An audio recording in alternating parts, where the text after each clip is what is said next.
बालुका चित्रकला रूसियार मस्को होता आतंकी हमलार मृतकों श्रद्धांजलि। गतकाली राति रूसियार मस्को बड़ धरणर आतंकी हमलार शताधिक निरीह लोकों मृत्यु होता। आतंकवादी आखिबुझा गुड़ीमाड़े अनेक सेठारे टली पड़ते। तेबे मृतक मानक बालुका चित्रकला जरिए गभीर श्रद्धांजलि ज्ञापन करने सह घटना को निंदा करिसेंती प्रख्यात बालुका शिल्पी पद्मश्री सुदर्शन पट्टनायक।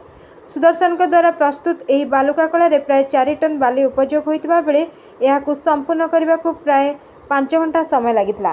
तेबे यह बालुका कला सुदर्शन मृतकों प्रतिकृति को स्थान देवा सह से stop terrorism we strongly condemn the heinous terrorist attack in मस्कोर वार्ता दे गभीर श्रद्धांजलि अर्पण करछंती। निश्चित भाव में बहुत दुखद घटना एवं आज सकाळु जानिया को मिलला जे मस्को रे जो टेररिज्म अटैक होती आम ताको निंदा करछु। आज ऑनरेबल प्रधानमंत्री मध्य निंदा करछंती एवं प्रत्येक भारतीय को निंदा करछंती।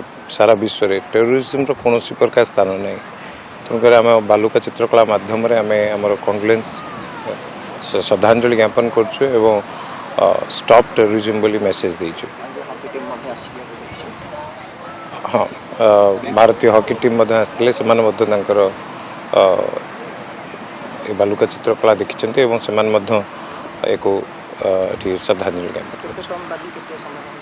प्राय 5 टन्स ऑफ सैंड लगी 4 आवर्स लगी स्कल्पचर को क्रिएट करने मो सहित आम स्कूल स्टूडेंट सहयोग कर।